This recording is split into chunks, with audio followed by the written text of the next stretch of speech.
A mis invitadas para hablar sobre este tema. Lourdes Yuste, decana del Colegio de Arquitectos, nos acompaña esta noche. Gracias por estar aquí. Y Rosario Sacieta, abogada penalista también. Gracias a las dos por acompañarnos.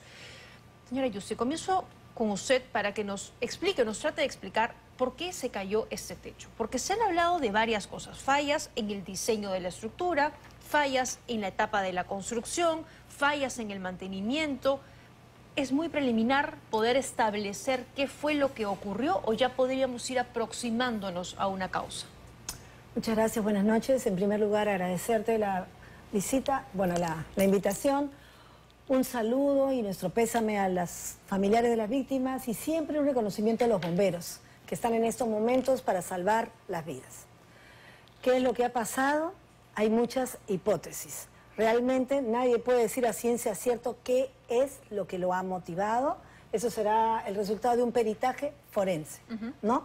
Lo que sí vemos que toda construcción como este centro comercial tiene tres grandes etapas. Uno, la etapa del diseño, ¿no? Donde empieza todo con un arquitecto, y es el ingeniero estructural quien realiza el diseño de las estructuras.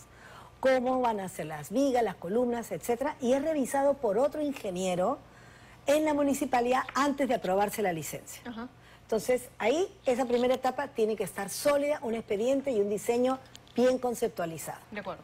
Segunda etapa, la construcción. En la construcción hay una empresa encargada de hacer la obra y tiene que seguir todas las especificaciones técnicas del plano. También participa un inspector municipal de obra. También ahí. Siempre. Antes de iniciar la obra uno presenta el anexo H, es un formulario donde está el cronograma de obra y cuáles son las visitas cuando va a venir el inspector municipal y se hace un pago respectivo. Además, en este caso, ha habido una empresa, gerencia de proyectos y supervisión para el aseguramiento de la calidad. De acuerdo. Segunda parte. Y la tercera parte es la etapa de operación. Antes de funcionar, antes de empezar a atender al público, su licencia de funcionamiento y la famosa ITSE, Inspección Técnica de Seguridad en Edificaciones, que garantiza y te da un certificado si cumple. Y todos deberíamos ir tranquilos con nuestras familias sabiendo que es seguro. De acuerdo. Y después ya viene el mantenimiento, ¿no? Esa es la etapa. Supervisión y lo que se viene haciendo periódicamente. Pero ayer el gerente general de Real Plaza decía, nosotros hemos cumplido con la normativa y sobre todo hemos ido por encima de los estándares de la norma. O sea, caramba, uno lo escucha y dice, esto estaba más que bien. Entonces, o nos miente o la norma es muy benevolente. Mire, es posible que hayan ido de repente por encima de los estándares de la norma si pensamos en el sistema de agua y protección contra incendios, por ejemplo, en algún aspecto. Pero lo real es que se ha caído el techo, han fallecido las personas y acá tienen que encontrarse las responsabilidades.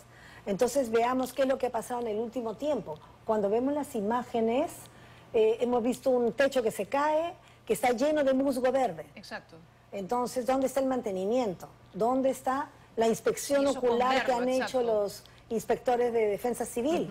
Porque siempre las inspecciones, como ya lo he dicho en otras entrevistas, empieza yendo al punto más lejano, al punto más alto, al techo, a las azoteas, y entonces, aunque sea una inspección ocular, ellos tienen que observar detenidamente. Hay rajaduras, hay humedad, hay filtraciones, si es un techo cóncavo, todo este círculo, canaletas donde cae el agua, ¿estaba estancada el agua? Exacto. ¿O el drenaje fluía? Doctora Sacieta, vamos a tener que esperar entonces conocer los resultados de este peritaje para establecer responsabilidades, para saber sobre todo si hubo dolo, si la empresa sabía y conocía que hubo fallas en la infraestructura. ¿Por dónde empiezo? ¿Dónde empiezo? Vamos a empezar en primer lugar por agradecerte, porque creo que es una magnífica oportunidad para que los televidentes tengan conocimiento en un lenguaje muy sencillo de lo que significa la responsabilidad civil. Este tema se basa en un solo principio. Aquel que cause un daño a otro está obligado a indemnizarlo. Ese es un poco el... Y sobre todo acá hay dos vertientes, que es la vertiente del Código Penal, que es un delito, y la otra es ¿cuánto puedo hacer como empresa o como persona culpable de haber ocasionado esto para que tú, mamá de una niña que falleció, esposa o familiar, pueda yo monetariamente darte una indemnización. Ajá. Pero yo estoy segura que todas las víctimas lo que quieren es justicia, que va más allá de la indemnización, etcétera, que es parte de. Es parte de. Entonces, yo creo que el grupo de Intercorp debe merituar. Esto no se puede llegar hasta la esquina. Tú no puedes llegar y forzar. Bueno, no tenemos nosotros ninguna responsabilidad. No estamos evaluando todavía indemnizaciones. Bueno, hay que evaluarlo porque la Fiscalía, y yo estoy segura, mira, convencida, que el doctor Bringas, presidente de la Junta de Fiscales Superiores de la Libertad, va a hacer un dictamen totalmente justo y célere. Ya. Porque acá lo que se necesita es rapidez. Es que ese es el punto, ¿no? Que aquí en el país las cosas y los procesos judiciales toman muchísimo tiempo. Y acá hay familias que aseguran que, por ejemplo, no han recibido esa ayuda inmediata que la empresa asegura ha ofrecido. Yo creo que aquí la empresa, que al final está descansando en personas, tiene que tomar acciones rápidas. Claro, porque la empresa tiene que entender que tienen que ayudar a aquellas personas que confiaron en su techo. Exacto. Que tienen que confiar en aquellos niños, y porque hay muertos. Porque entonces, además la señora Yussi nos hablaba de varios procesos, con responsabilidades en cada uno de los casos. Pero para esas personas, los responsables son Real Plaza. O sea, claro. No hay otra. Ellos son los responsables, se les dio el techo encima. Así es, porque ellos son los que tienen el negocio. Exacto. Y son los que detentan el negocio. Ahora, el día de hoy escuchaba a Boris García, un ingeniero chileno que ha participado en toda la construcción del Real Plaza Trujillo. Y él decía, ha declarado para Latina, y decía que hace 5 meses han puesto refuerzos en las columnas. Y de hecho se nota por la parte externa del centro comercial unos refuerzos que se han colocado de cemento, de concreto. Y él decía que hace un año hubo vientos muy fuertes y que por las ranuras que son parte de la estructura entró mucho aire que pudo haber ocasionado que el techo se elevase mínimamente, pequeños milímetros, y al caer ya generase microfisuras. Entonces él decía, yo no creo que el agua pueda haber generado este daño, pero si hay microfisuras en la estructura, entonces el agua sí es significativa, ¿no? Y dice, y él decía además, Real Plaza sabía de esto, porque si no, no hubieran puesto los refuerzos en las columnas. Entonces, para mí esa es la prueba. Entonces, caramba, podríamos hablar de una responsabilidad de que ellos podrían conocer de eso, ¿no? Mira, actualmente hay muchos sistemas para verificar cómo está la resistencia del concreto, cómo está la eficiencia de las estructuras. ¿Ya? Y para cada tema, como cuando uno va al doctor, igual es en el tema de ingeniería. Para cada tema hay un especialista, hay un producto. Ahora tenemos una gran variedad de tipos de concreto, refuerzos epóxicos para ese tipo de situaciones. Entonces, si como propietario veo que hay este problema, la pregunta sería, ¿se llamó a los especialistas para prevenir y para hacer un diagnóstico minucioso de lo que estaba sucediendo? ¿Esto tuvo una licencia de construcción para que fuera revisado por la autoridad? ¿Era de conocimiento? ¿No? Entonces empiezan a aparecer una serie de interrogantes que tendrán pues que ser ahora resueltas. De acuerdo. Ese mismo caso, doctora Zazieta, si los del Real Plaza sabían que había fallas en la infraestructura, hay responsabilidad, hay dolo. Esto lo tiene que evaluar el Ministerio Público, pero evidentemente ese conocimiento tiene que estar evaluado en informes, memorándum. Señor Rodríguez, fíjese usted, hemos verificado. Ah, bueno, entonces no, sigan ustedes sigan trabajando. Claro. Todos estos documentos internos. Como las inspecciones también, claro, todo está registrado. De acuerdo. La Fiscalía lo va a tener que recopilar y no me extrañaría también que hubiera un escalamiento en cuanto a la determinación de responsabilidades. Porque si se comprueba que en el grupo colegiado del directorio, por lo menos, ha habido un consenso para que las cosas sigan así, es evidente de que hay una situación que por omisión tuvo también habría responsabilidad. Tienes un efecto en contra de la vida de la gente. Entonces, en primer lugar, yo recomendaría a las víctimas, que esa es la razón por la cual un poco estoy aquí, uno, a no firmar nada. ¿Con la empresa se refiere? Con la empresa, si no tienen el asesoramiento legal. Ese es uno.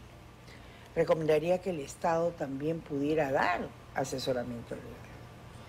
Dos, recomendaría para los familiares de los que han fallecido, claro, entiendo su dolor, entiendo que no están en este momento, digamos, como para hacer las cosas, pero siempre dentro de la familia hay alguien que, digamos, que es el líder.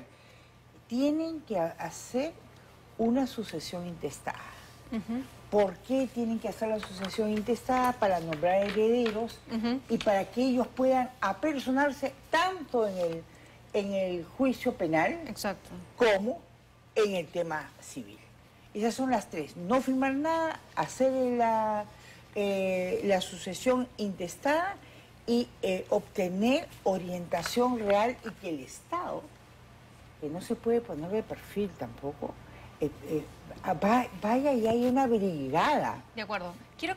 Quiero justamente hablar de eso, del Estado, de las normas, porque no me queda muy claro si es que las normas son muy benevolentes, si se ha bajado la valla. Y claro, la empresa de pronto cumplió con todo, pero lo que se pide y los estándares son mínimos, y las personas que van a supervisar ni siquiera son los especialistas que usted comentaba. Pero antes de ir con eso, estaba usted hablando de las familias, y tenemos dos testimonios de familiares, de personas que se han visto afectadas, que han resultado heridas o que han perdido la vida en esa tragedia en Trujillo. Vamos a escucharlos.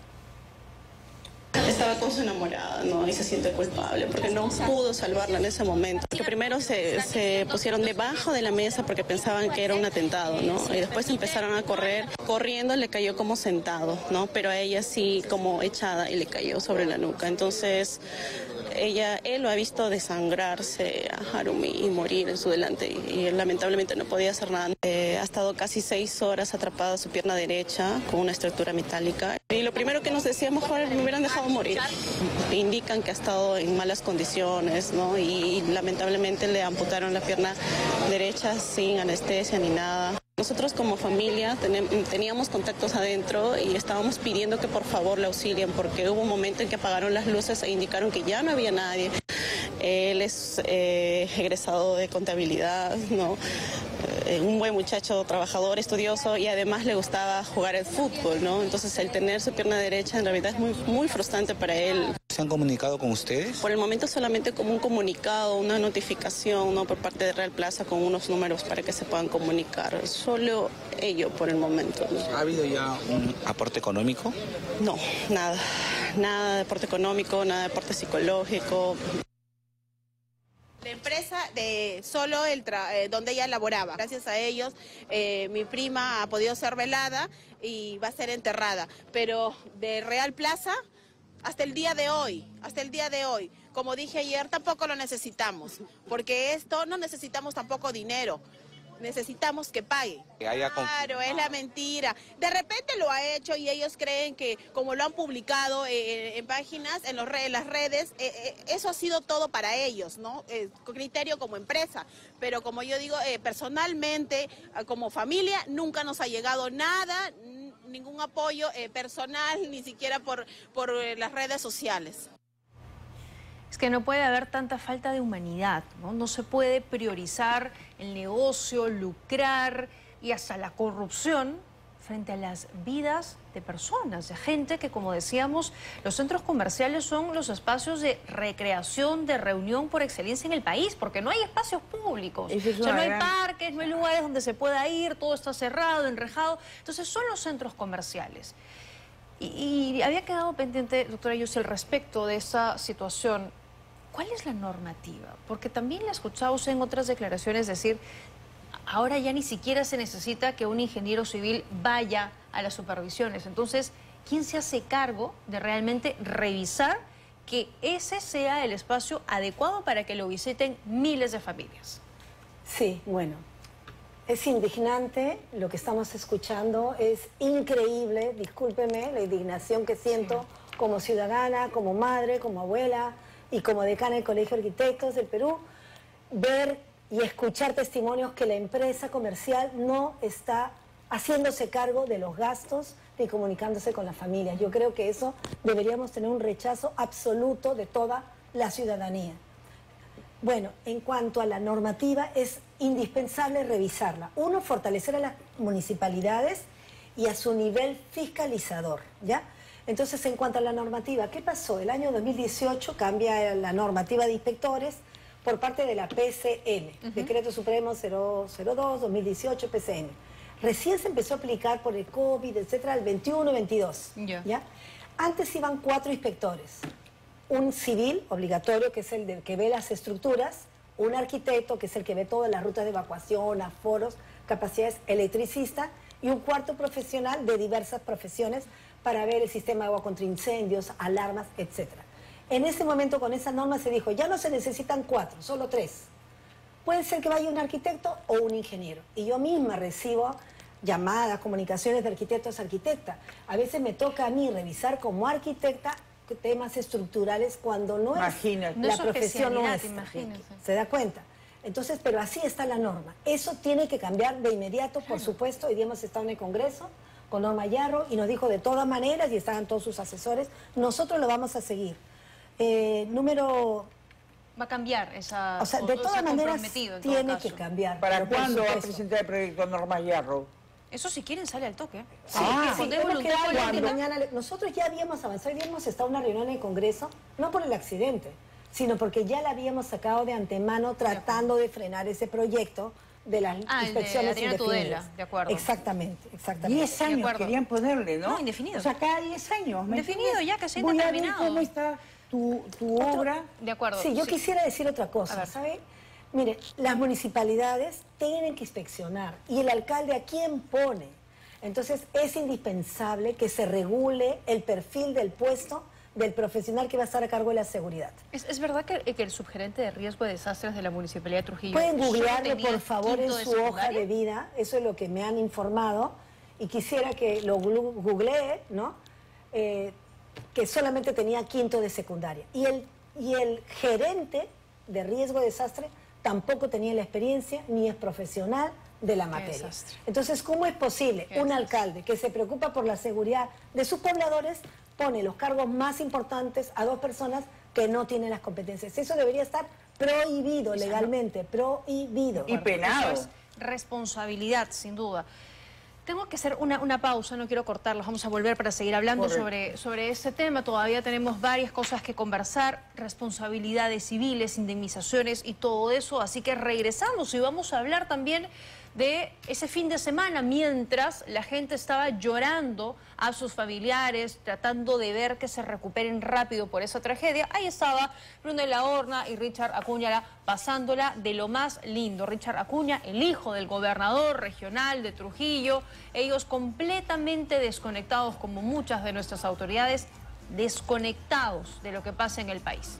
Bien, hablemos ahora de responsabilidades. Hay responsabilidades penales porque la Fiscalía ha abierto una investigación por homicidio culposo, lesiones culposas contra el gerente de Real Plaza Trujillo y contra aquellas personas que resulten responsables. El tema está aquí en que ojalá esa investigación sea rápida, célere, porque, doctora Sacieto, usted sabe, la justicia en este país tarda tanto que a veces nunca llega. Sí, y yo creo, que en realidad muchas veces, y el televidente no me dejará mentir, que uno siente el impacto de estas desgracias y se siente totalmente desorientado. Desprotegido. Entonces, ¿sabes qué? Ha llegado un momento en la vida de uno y he decidido, porque he tomado contacto con algunas víctimas, ir a Trujillo. Me voy. Para orientarlas. Por lo menos orientar a estas familias, orientar y decirles, ¿sabes qué? Esto es lo que tú tienes que hacer, esto no lo puedes hacer. Para darles asesoría, ¿no? Porque están solas. Y sentir soporte. Porque ¿Cómo puede estar este muchacho que siendo profesional de fútbol le amputan una pierna? Claro. O sea, a ver si otras personas que tienen el control de este centro comercial no tienen empatía con esto. Y ha perdido a su enamorada. Pero usted ha escuchado a los representantes de Real Plaza. Sí. Empatía es lo que menos tienen, ¿ah? Bueno. Cuando uno los escucha hablar, las cosas que dicen, caramba. Bueno, habrá que empezar a que la voz de la gente se escuche. Porque, a ver, ¿qué recomendaría, por ejemplo, acá hay una responsabilidad penal y no sabemos a qué nivel va a escalar? Exacto.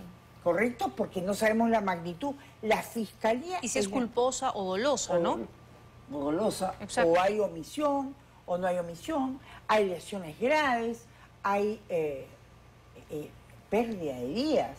Entonces, creo que muchas veces le pintan, digamos, a los directores, no pasa nada, hermanito, aquí, todo es... Corrupción. Y realmente... alguien les tiene que decir las cosas cordialmente, pero firmemente. Mira, O sea, yo quisiera decir otra cosita. Sí. Mira, no estoy segura 100%, ¿ya? Pero sí me han enviado copias de denuncias penales o denuncias que la misma empresa les ha hecho a inspectores anteriores cuando les hicieron observaciones. De acuerdo, eso ha sido en el 2023. Eso es verdad. Hay una Entonces, denuncia imagínense, presentada, también sí, pasa por con las abuso de empresas autoridad. grandes que tienen unos estudios de abogados que lo único que hacen es amenazar, que crear denuncias penales, etcétera. Entonces, lógicamente, se tiene que fortalecer a la municipalidad y a los inspectores, que los inspectores sepan que hacen su observación y tienen una defensa legal de parte de la municipalidad. Por ejemplo, en el Colegio de Arquitectos, los delegados de comisiones técnicas que revisan también reciben denuncias. Y el Colegio de Arquitectos tiene un fondo para cubrir todos los juicios. Y Claro, los defendemos. porque Que aquí hay sepan, que cierto. sepan. Eso es cierto, porque a ver, para poner en contexto lo que dice la Es señora un gigante Yusuf, contra en Goliat. el 2023 David la contra municipalidad ve una serie de situaciones irregulares, cables expuestos, conexiones, luces de emergencia, y dice hay que clausurarlo temporalmente. Y lo que hace la empresa es denunciar penalmente a inspectores y fiscalizadores por abuso de autoridad, según reportó el periodista Christopher Acosta vía Twitter. Claro, aquí hay una serie de niveles de responsabilidades. Tú tienes también la otra parte, que es la municipalidad, que no se puede poner en el perfil tampoco. Hay allí que demostrar quiénes dentro de la municipalidad fiscalizaron, pero jamás se subieron al techo a ver si tenía... Ya, de acuerdo, pero Correcto. además es un grupo grande, es un grupo fuerte, que tiene dinero, que va a conseguir un gran estudio de abogados que los represente. ¿Y a las víctimas qué? Tiene que No ser... solo a las víctimas, es a todos los ciudadanos. O Claro, sea, todos los peruanos No, pero en estamos... este caso estas víctimas. No, pero por estas supuesto. víctimas no pueden estar solas. No, de acuerdo. Estas víctimas Las no víctimas, pueden estar sí. solas. Lo que me refiero es que este es un caso que no está siendo un caso aislado. Eso es cierto. Vemos todo el tiempo cómo se están cayendo los puentes, las pistas, las edificaciones. Entonces, ¿cómo podemos nosotros sentirnos seguros? Es que No ese hay es el forma de punto. sentirse seguro. Y es hora de que, y le haría bien al mercado, que el registro público de las pólizas de seguros sean públicas.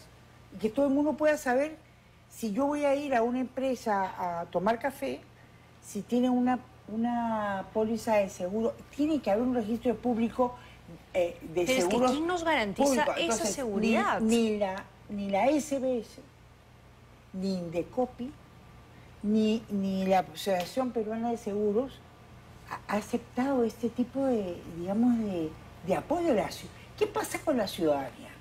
¿Por qué a la ciudadanía no se le defiende?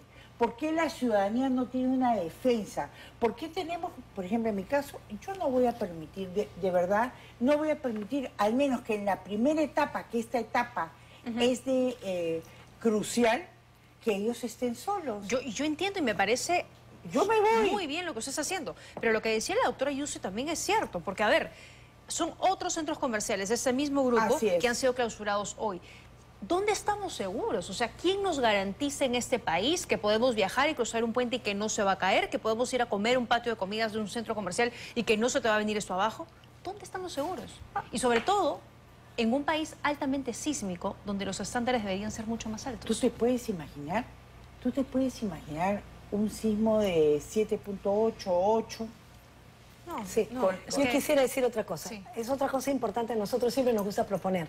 Deberíamos implementar mecanismos de control y supervisión efectivos. Por ejemplo, estos techos. Habría estado en una reunión y decía, no, pero el techo era tan alto, no se podía llegar. Usemos drones. O sea, es algo tan sencillo, los inspectores podrían tener drones, las municipalidades también. Se ha caído toda esta estructura y no había las grúas, las maquinarias necesarias para levantarlos. Hemos visto que toda esta tragedia, ¿dónde están las brigadas de evacuación, las brigadas de rescate? No las hemos visto. En todas las inspecciones técnicas siempre se verifica que el centro comercial o cualquier administrado tenga una brigada de evacuación, de rescate y de lucha contra incendios. De no acuerdo. hemos visto Eso no dónde hubo. estaban las camillas, jalando a las personas, ¿dónde está? No ¿Cuál es estaba. la respuesta inmediata? Ahí sí, de hecho, hay una responsabilidad, por supuesto, del centro comercial. Tengo que comentar eso que había anunciado antes de la pausa. Este fin de semana, mientras todos estábamos pendientes de la tragedia de Trujillo, de cómo lamentablemente los reportes indicaban que habían más heridos, más fallecidos, y habían poca claridad de lo que ahí estaba pasando, el hijo del gobernador regional de La Libertad, Richard Acuña, que ha sido congresista además, y se vocea que podría ser próximo candidato de Alianza para el Progreso, estaba ahí celebrando, muy despreocupado, desentendido de lo que estaba pasando en la ciudad de Embás, donde frecuente visita y vive por algunas temporadas, junto con su esposa, Brunella Horna. Ahí estaban los dos, insisto, una demostración además, no solo de indolencia, sino de desconexión, ¿no? Completamente desconectados de lo que en Trujillo estaba pasando. Pero en fin, así somos. Yo tengo que agradecerles que me hayan acompañado a las dos esta noche. Ha sido muy interesante escuchar la suerte del Trujillo. Y gracias. Bueno, quería decir nomás que del Colegio de Arquitectos estamos haciendo una mesa de trabajo, ya nos hemos comunicado con los diferentes actores, vamos a proponer el cambio de la norma, hoy estuvimos ya en el Congreso y vamos a dar nuestro aporte porque esto no lo podemos permitir ni normalizar. De acuerdo, estaremos atentos a eso. Y yo quisiera decir que es hora que el registro público de pólizas de seguros sea abierto a todos. Y dos, recuerden que cualquier persona que te cause un daño está obligado a indemnizarte. No firmes nada y haz la sucesión intestada cuando puedas dentro de los próximos días. De acuerdo. Es muy importante. Gracias, doctora Zacieta. Gracias también, señor Yusti, por habernos acompañado. Pausa y regresamos.